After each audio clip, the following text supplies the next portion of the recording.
क्या अर्थशास्त्र एक कला है? Economics as an art. अर्थशास्त्र कला के रूप में। कला का अर्थ कर्म से होता है, यानी किसी कार्य को करने का, बनने को कला कहते हैं। जैसे नाट्यकला, चित्रकला आदि। यानी कार्य को करना है, यदि वो कार्य बन गया तो उसे हम कला कहेंगे।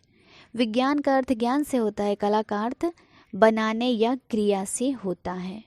कला का अर्थ किसी कार्य को करने के सर्वोत्तम ढंग से होता है। किसी भी कार्य को करने के सर्वोत्तम ढंग को हम कला कहते हैं।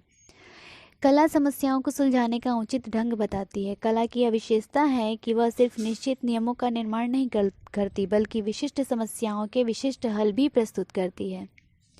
प्रोफेसर जेम्किंस कहते हैं, कला वह प्रणाली है जो किसी निश्चित उद्देश्यों की प्राप्ति के लिए नियम सुझाती है। यदि वास्तविक विज्ञान वास्तविक स्थिति का ज्ञान कराता है, आदर्श विज्ञान आदर्शों को उपस्थित करता है, तब कला उक्त आदर्शों को प्राप्त करने के लिए सर्वोत्तम तरीका बताती है।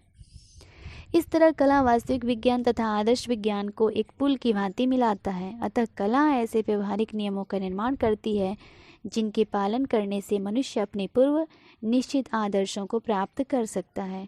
आदर्श को प्राप्त करने की विधि के ज्ञान को कला या व्यवहारिक ज्ञान कहते हैं। व्यवहारिक विज्ञान या कला। विज्ञान सदैव सैद्धांतिक होता है और कला सदा व्यवहारिक होती है।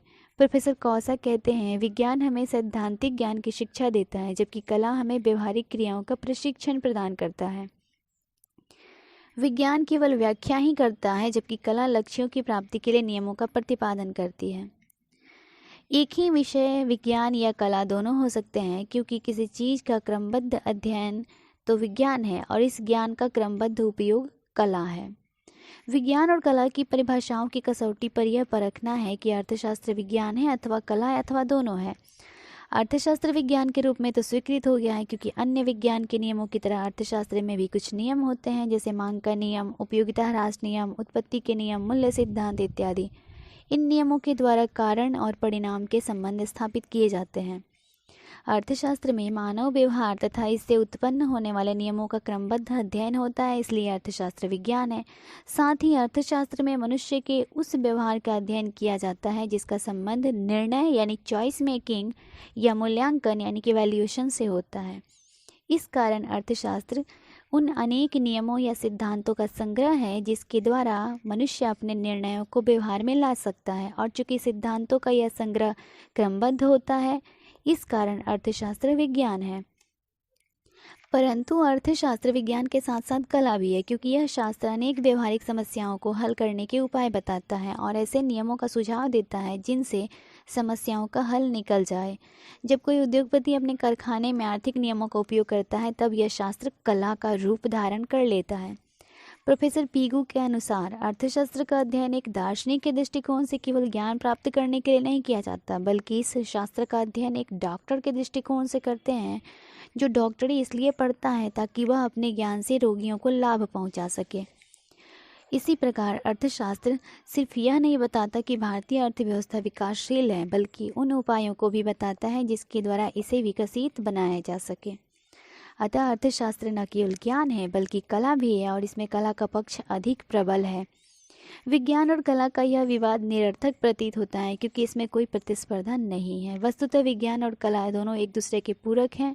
क्रमबद्ध ज्ञान विज्ञान है और व्यवहारिक समस्याओं का हल करने के लिए उस ज्ञान का क्रमबद्ध उपयोग कला है। अर्थशास्त्र में विज्ञान और कला दोनों के ही समान रूप प्रयुक्त होते हैं। अतः आधुनिक अर्थशास्त्री विज्ञान एवं कला की प्रधानता को देखते हुए अर्थशास्त्र को दो वर्गों में विभाजित करते हैं: विशुद्ध अर्थशास्त्र यानी प्योर इकोनॉमिक्स, व्यवहारिक अर्थशास्त्र यानी कि अप्लाइड इकोनॉमिक्स। अर्थशास्त्र का यह वर्गीकरण सर्वप्रथम मार्शल ने किया और आज यह वर्गीकरण काफ़ी लोकप्रिय हो रहा है। किसी विषय के विकास के लिए विशुद्ध और व्यवहारिक दोनों ज्ञान की आवश्यकता होती है। इसलिए तो कहा गया है कि विशुद्ध विज्ञान तो उपकरणों की व्यवस्था करता है, जबकि व्यवहारिक विज्ञान इन उपकरणों की सहायता से समस्याओं का समाधान करता है, और दोनों ही एक दूसरे के पूरक हैं। विशुद्ध विज्ञान का स्थान प्रथम और व्यवहारिक विज्ञान का स्थान दूसरा होता है। विशुद्ध विज्ञान के बिना व्यवहारिक विज्ञान का काम नहीं चल सकता है। विज्ञान की प्रक्रिया में तेजी लाने वाली नीतियों ने निर्माण के कारण व्यवहारिक विज्ञान और उसकी उपादेयता बढ़ गई है। अर्थव्यवस्था चाहे अर्धविकसित हो या विकासशील, विकसित करने के लिए व्यवहारिक अर्थशास्त्र का सहारा लेना पड़ता है। ब्रिटेन और अमेरिका जैसी विकसित अर्थव्यवस्था में भी इसका महत्व काफ़ी बढ़ गया है, किंतु इसका अर्थ यह कदापि नहीं है कि विशुद्ध अर्थव्यवस्था के क्षेत्र में कोई प्रगति नहीं हुई है। विशुद्ध अर्थशास्त्र के क्षेत्र में प्रगति हुई है, और सच्चाई तो यह है कि दोनों एक दूसरे पर निर्भर हैं और सदा ही निर्भर रहेंगे। Thank you.